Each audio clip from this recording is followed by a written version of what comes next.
Selamat pagi, Bapak dan Ibu guru hebat dimanapun Anda berada. Perkenalkan, nama saya Emilia Moro, mahasiswa PPD dalam jabatan Kategori 1 Universitas Ahmad Dahlan. Pada hari ini, Rabu 5 Oktober 2022, saya akan melaksanakan praktik pembelajaran rutin pada siswa kelas 6 semester 1. Selamat menyaksikan.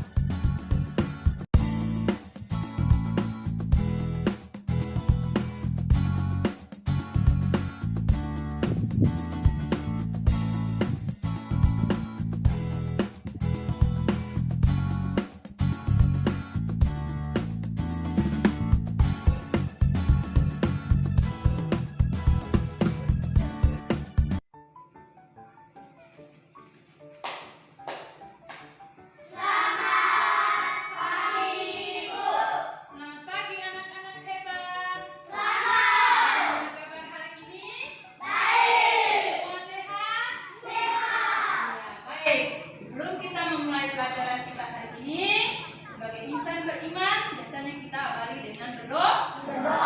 Silakan Adi memimpin kita dalam doa.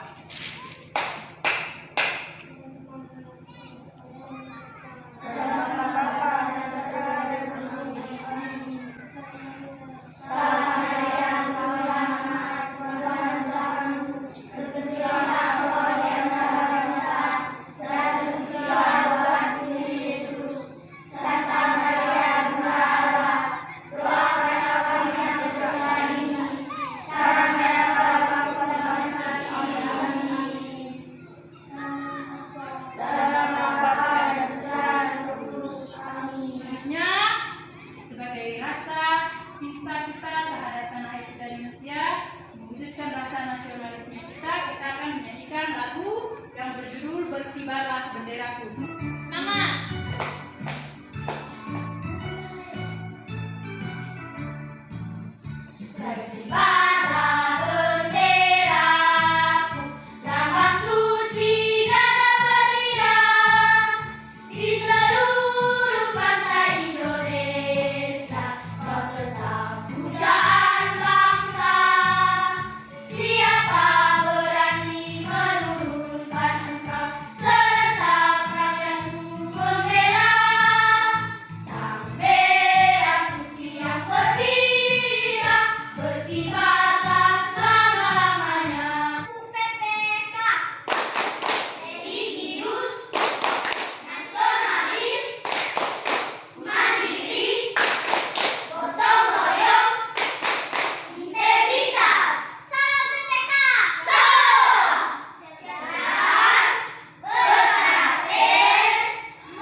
Materi kita minggu lalu tentang apa? Perkembangbiakan tumbuhan secara generatif. Siapa yang masih ingat apa itu perkembangbiakan tumbuhan secara generatif? Angkat tangan. Siapa yang mau jawab? Ya, Saskia, perkembangbiakan generatif adalah proses perkembangbiakan pada tumbuhan melalui proses perkawinan, yaitu jatuhnya serbuk sari pada kepala putih. Iya, pintar sekali, tepuk tangan untuk Saskia. Baik, hari ini kita akan belajar materi perkembangbiakan vegetatif pada tumbuhan. Adapun tujuan pembelajaran kita hari ini, yang pertama, setelah kalian nanti mengamati gambar video pembelajaran dan menonton video pembelajaran, lalu menentukan perkembangbiakan dari alat peraga yang kita bawa, kalian dapat menemukan cara perkembangbiakan vegetatif pada tumbuhan dan manfaatnya dengan benar. Tujuan pembelajaran yang ketiga, setelah berdiskusi, siswa mampu mengemukakan cara perkembangbiakan vegetatif pada tumbuhan menggunakan tabel yang akan disediakan pada LKPD nanti. Setelah membaca teks tentang tumbuhan sumber kehidupan, siswa dapat menemukan ide pokok dengan bantuan diagram. Kegiatan kita hari ini, kalian akan dibentuk dalam kelompok, seperti kelompok pada pertemuan sebelumnya. Kalian sudah duduk dalam kelompok, toh? Sudah? Ibu mengajak kalian untuk memperhatikan gambar berikut. Ya. Gambar pertama itu gambar apa? Gambar pisang. Gambar yang kedua? Gambar apa itu? Mungkin kurang jelas dilihat dari belakang. Yang kedua itu gambar apa? Ini. Rumput, namanya rumput teki, ya. Yang berikut, gambar apa yang ketiga itu?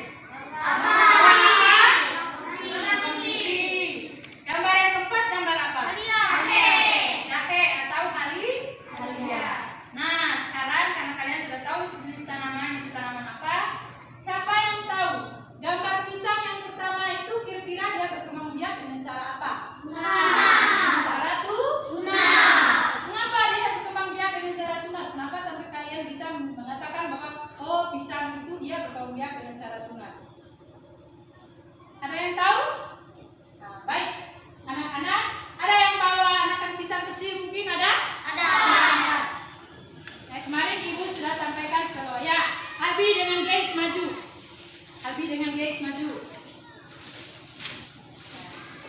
Jadi pisang, perhatikan di sini. Ini pisang, dia biasanya tumbuh secara berumpun, Ketika salah satu batang pisang ini ditebang, dia tidak mengakibatkan batang pisang yang lainnya mati. Betul tidak? Betul tidak? Dia akan tetap hidup karena dia dari tunas yang baru. Jadi pisang ini dia berkembang biak secara vegetatif dengan cara bertunas. Paham? Paham? Siapa yang tahu cara perkembang biakan dari kedua bawang ini? Bawang berkembang biak dengan cara? Edwin buat? Umbi lapis.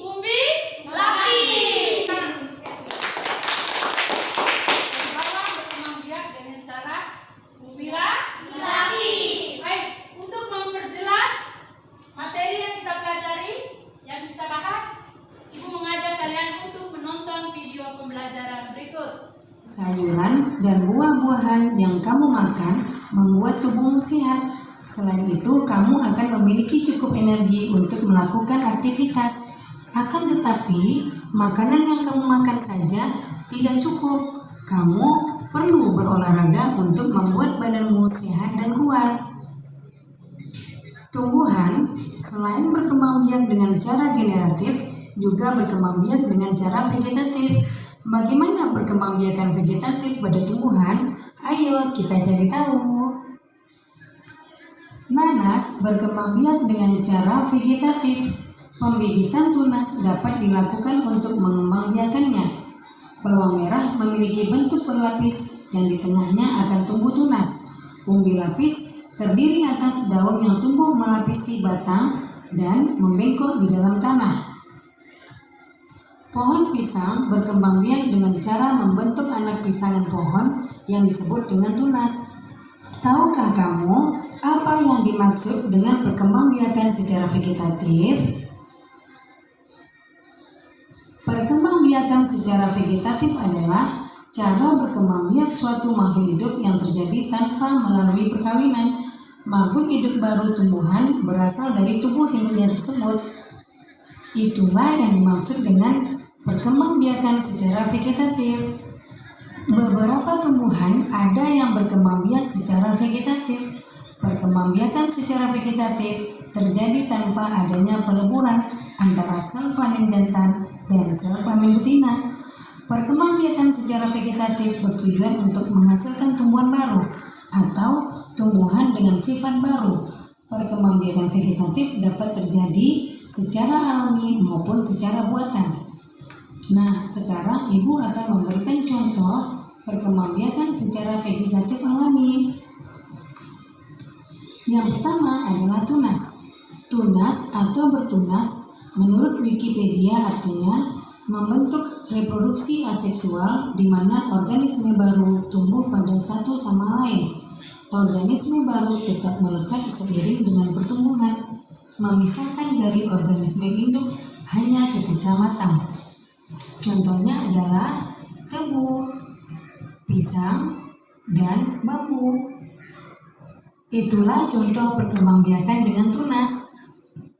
Umbi lapis adalah pelepah daun tipis yang berlapis-lapis. Pada bagian atas umbi akan tumbuh daun dan bagian bawah tumbuh akar serabut membentuk cakram. Contoh tumbuhan yang berkembang biak dengan cara umbi lapis adalah bawang merah, bawang putih, bunga tulip, dan bunga bakung. Selanjutnya adalah umbi batang. Umbi batang menurut Wikipedia adalah umbi yang terbentuk dari batang atau struktur modifikasi batang. Contoh dari umbi batang adalah kentang, ubi jalar, dan juga bunga dahlia. Umbi akar adalah akar yang membentuk cadangan makanan dan berbentuk menggembung. Contoh dari umbi akar adalah wortel, singkong, dan lobak. Itulah beberapa contoh tumbuhan yang berkembang biak dengan umbi akar. Yang kelima adalah geragi. Geragi atau stolon adalah modifikasi batang yang tumbuh menyamping dan di ruas-ruasnya tumbuh bakal tanaman baru. Geragi adalah cabang batang yang memiliki perubahan bentuk dan penambahan fungsi. Geragi biasanya berbuku-buku dan berruas-ruas. Beberapa contoh geragi adalah rumput teki dan stroberi. Selanjutnya adalah rizoma atau akar tinggal. Akar tinggal adalah bagian batang yang tumbuh mendatar di dalam tanah dan menyerupai akar.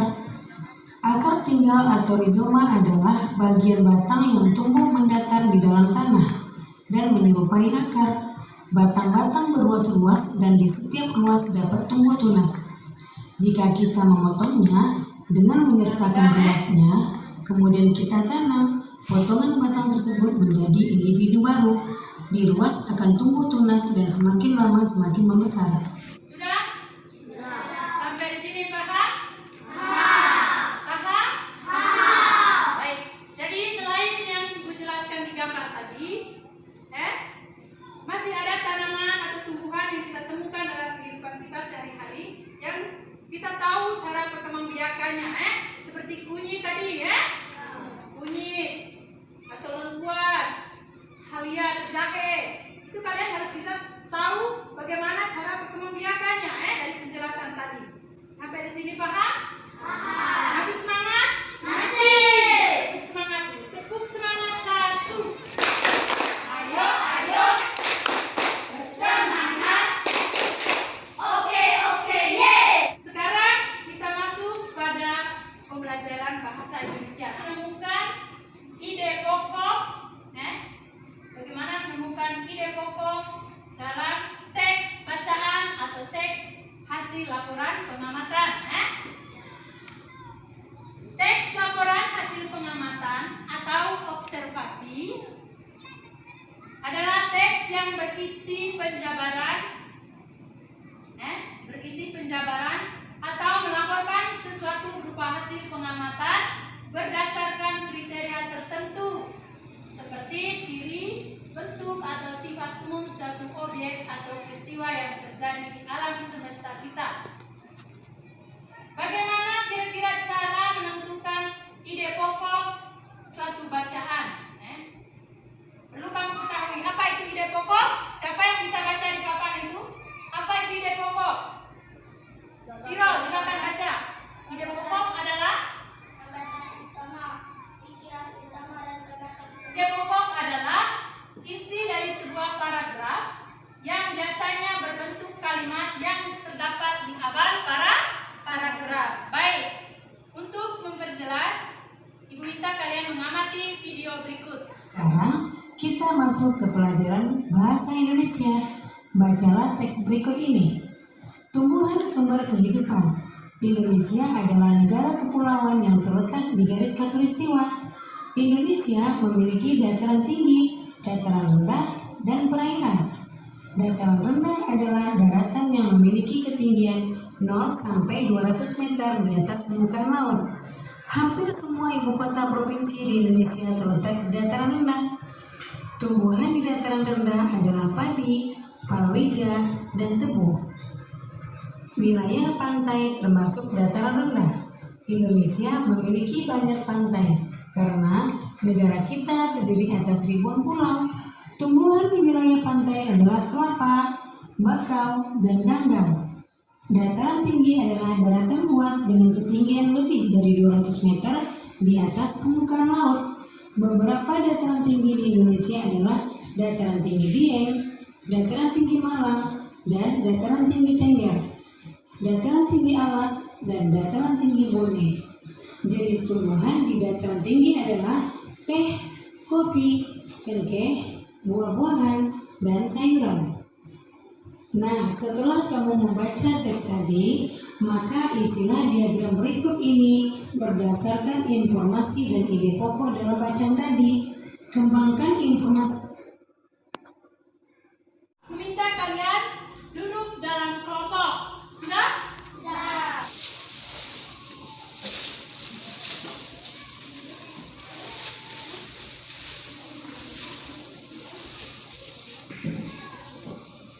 Jangan lupa tulis nama kelompoknya, lalu dengan anggota kelompoknya. B. Amatilah jenis tanaman yang kalian siapkan. Dan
Ya, tepuk tangan untuk kelompok 4. Ada yang mau berkomentar? Ada. Semangat ya. Kelompok berikut silakan. Kelompok 3.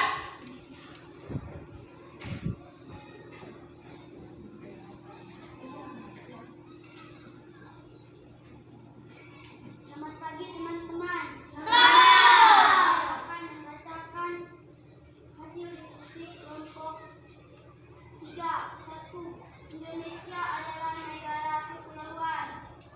Paragraf 2. Dataran rendah adalah dataran yang memiliki ketinggian 0 kurang 200 0 sampai 200 meter di atas permukaan laut. Paragraf 3. Wilayah pantai termasuk dataran rendah. Paragraf 4. Dataran tinggi adalah dataran luas dengan ketinggian tangan untuk kelompok 3.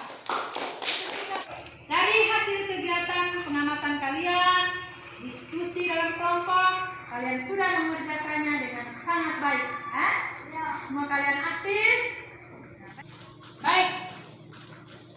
Sebelum kita mengakhiri semua kegiatan kita, Ibu mau tanya dulu. Siapa yang bisa membuat kesimpulan dari materi yang kita pelajari hari ini? Ayo, silakan. Perkembangbiakan vegetatif alami adalah perkembangbiakan secara tidak kafein pada tumbuhan yang terjadi dengan sendirinya. Ya, tepuk tangan untuk Nano. Ada lagi? Ya, Gary, silakan. Ide pokok adalah inti dari sebuah paragraf yang biasanya berbentuk kalimat yang terdapat di awal paragraf. Nama lain ide pokok, gagasan utama, pikiran utama, dan gagasan pokok. Ya. Jadi, untuk menentukan sebuah ide pokok, perhatikan baik-baik, baca dulu teks paragrafnya. Nah, biasanya ide pokok itu terdapat pada awal paragraf, pada kalimat utama dalam sebuah bacaan. Baik, sampai di sini sudah paham? Semua sudah paham materi yang Ibu jelaskan? Ada yang belum jelas? Jelas semua? Baik, untuk mengetahui betul tidak kamu sudah paham, Ibu akan memberikan beberapa soal. Soalnya tidak banyak, Ibu beri waktu berapa menit untuk mengerjakan soal berikut. Ambil berpoin dengan bukunya. Langsung diringkas deh. Cara dikerjakan.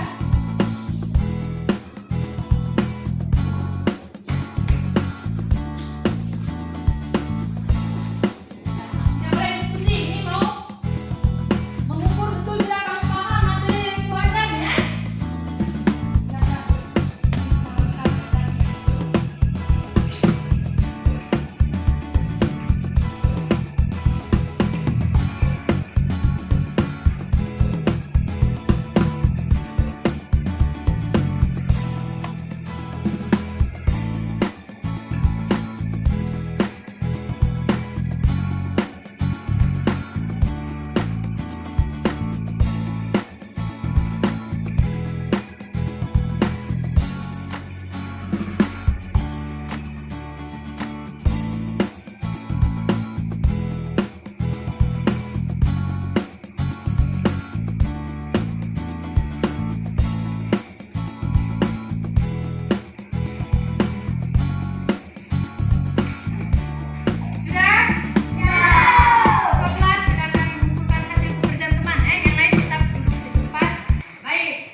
Bagaimana cara perkembangbiakan hewan, Perkembangbiakan apa? Hewan. Jadi Ibu minta pelajari di buku paket, di buku paket halaman 78. Di situ ada materi tentang perkembangbiakan hewan, Pelajari itu di rumah supaya minggu depan masih ada gambaran. Ketika Ibu tanya sudah bisa menjawab, Bisa ini? Bisa. Bisa? Bisa. Ya.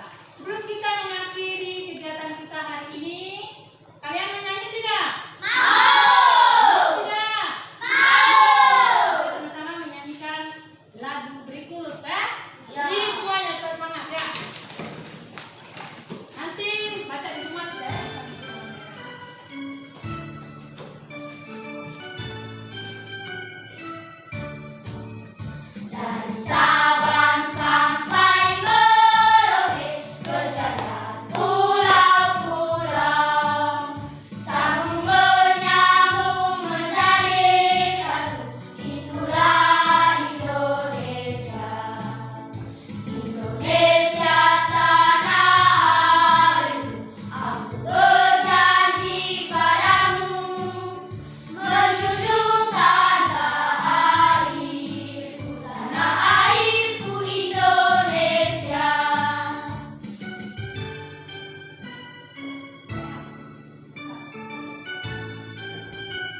ide pokok, Bisa?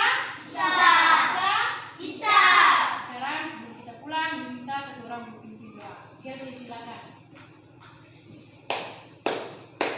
Teman-teman, marilah kita berdoa dalam nama Bapa. Bapa kami yang ada di surga, dimuliakan namamu, berkatlah kerajaanmu, jadilah kehendakmu seperti di surga.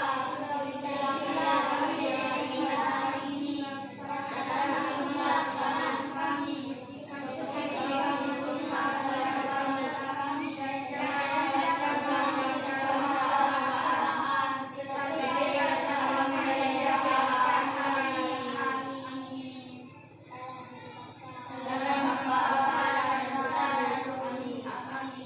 Selamat siang, silakan istirahat. Terima